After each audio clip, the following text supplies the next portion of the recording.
In this video, we're going to explore an important topic of math. Don't worry, we'll keep it super simple.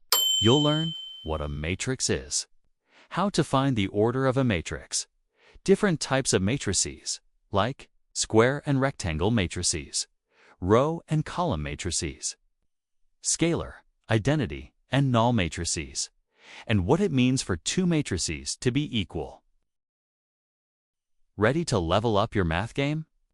Let's jump in.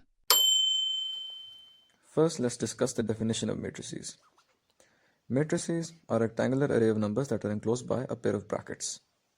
Now let's discuss some examples. Let's take an example of one element, which is 2 here, and it is enclosed by a pair of brackets. So we will say that this is a matrix. In this next example, we have 2 entries or elements, you can call it whichever you like, and it is a matrix as well, as it fulfills both requirements. In the same way, we have this next example. We will call this a matrix as well, as it is fulfilling both requirements. It is a rectangular array of numbers and it is enclosed by a pair of brackets. Now in this next example, in which we have all elements present except for one. Since an element is missing, this will no longer be a rectangular array of numbers, as you can see. It is enclosed by a pair of brackets, but it is not fulfilling one of the requirements, hence it is not a matrix. In this next example, we will see what rows and columns are in a matrix. These horizontal lines are denoted by M, and these are called rows. Over here we have 3 rows. In the same way, these vertical lines are denoted by N, and these are called columns. In this example, we have 3 columns. Hopefully by now you will have some clarity of what rows and columns are. Now let's see what the order of a matrix is and how to find it. The number of rows and the number of columns in a matrix is the order of a matrix. M by N is a way to write the order of a matrix. Let's explain this with an example. In this example, we will first see how many rows are in this matrix. As you can see, we have 3 rows here. And then we will see how many columns we have, and in this case that is also 3. So we will say that the order of this matrix is 3 by 3. 3 by 3.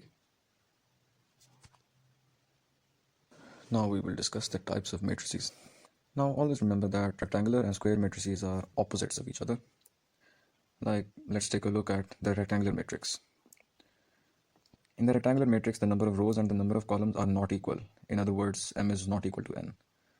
Let's take a look at an example. Over here we have 2 entries enclosed by a pair of brackets. We will see how many rows and columns we have. There is only one horizontal line, so we only have 1 row. And there are 2 vertical lines, so we have 2 columns. Since 1 is not equal to 2, M is not equal to N, so we will say that this is a rectangular matrix. In this next example, we have 3 rows and 1 column. 3 is not equal to 1, so this is a rectangular matrix as well. Now let's look at the square matrix. In a square matrix, the number of rows and columns are equal, which is why it is the opposite of a rectangular matrix, as mentioned earlier. An example of this is a single element, as it has 1 row and 1 column. 1 is equal to 1, hence it fulfills the condition of M is equal to N. So we will call this a square matrix. In this next example, we have 3 rows and 3 columns. 3 is equal to 3, so we will call this a square matrix. Now, what is a diagonal matrix? Now, a diagonal matrix has 2 requirements. One, it must be a square matrix, so basically an M cross M matrix. M number of rows and M number of columns. They must be equal. And the second requirement is that the elements outside of the principal diagonal must be 0. So let's see what that means. You see this matrix here. The elements inside this rectangle make up the principal diagonal. Every element outside of the principal diagonal is 0, and hence this is a diagonal matrix. Now An example of a 2 by 2 diagonal matrix would be something like this. These two elements, they make up the principal diagonal. The elements outside the principal diagonal are both 0. So this is a diagonal matrix. This is a 3 by 3 diagonal matrix. These elements make up the principal diagonal. Every element outside of the principal diagonal is, that's right, 0. So this is also a diagonal matrix. See this matrix here? These elements make up the principal diagonal. Now, even though the principal diagonal itself has a 0 in it, we're not really concerned with that.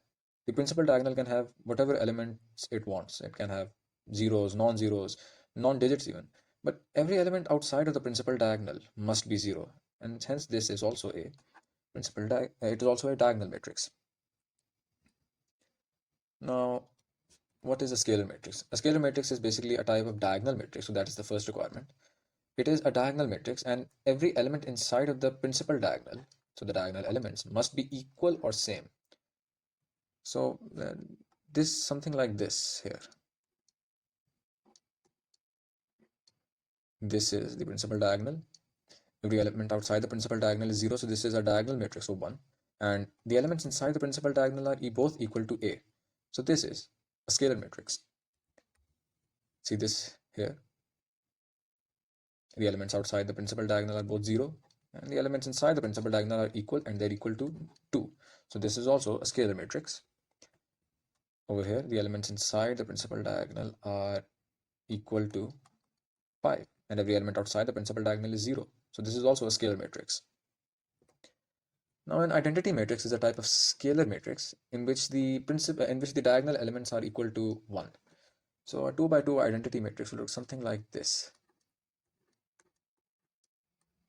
See, these elements, they make up the principal diagonal. The elements outside the principal diagonal are 0. The elements inside the principal diagonal are both equal, and they're equal to 1. So this is an identity matrix. This is a 3 by 3 identity matrix. Every element outside the principal diagonal is 0, so it is a diagonal matrix for 1. Every element inside the principal diagonal is equal. So this is a scalar matrix as well, and they're equal to 1. So this is an identity matrix. Null or zero matrices. So basically, any square or rectangular matrix in which all the elements are 0 is called a null or zero matrix. That's about it really. It is denoted by this big O, and here are some examples. See this matrix here? It is a 1 by 1 square matrix, and the only element in it is 0. So this is a null or zero matrix. This matrix here, it is a 2 by 2 square matrix. All the elements are 0. So it is also a null or zero matrix. This matrix here, it is a 2 by 3 rectangular matrix. It has 2 rows and 3 columns. And every element in this rectangular matrix is 0. So it is also a null or zero matrix. And that's about it really. Now what are equal matrices? For two matrices to be equal, there are two conditions. They must be of the same order, so the number of rows and columns of both matrices must be equal, and their corresponding entries must also be equal. So what this means is, see, let's have two matrices A and B. What this represents is the element of A in the ith row and jth column. Similarly here, the element of B in the same ith row and jth column. So basically the element of A in the and B, the element of A and B in the exact same position in both matrices. So if they are both, if every corresponding element of A and B is equal, then the matrices A and B are also equal. What this really means is, let's take matrix A here as 1, 2. Let's take matrix B as 1, 2. So by just looking at them, you can tell that A and B are both equal. But to justify this explanation we made, this element of A is the element in the first row and first column of A, and this is in the first row and first column of B. They are both equal, So we've ticked that one. And the second element of A, 2, is in the first row, second column of A. And the second element of B here is in the first row and second column of B. They are both also equal. So we have also ticked that. And hence A is equal to B. That's about it really. So I and J can both be any real numbers. Let me just remember that A and B must be of the same order and the corresponding entries must be equal for A and B to be equal matrices. So another example, just to clarify, is let's just say we have matrix A here.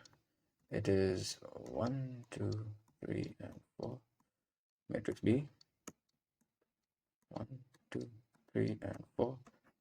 They are both of the order 2 by 2, and their corresponding entries are equal: 1 and 1, 2 and 2, 3 and 3, 4 and 4.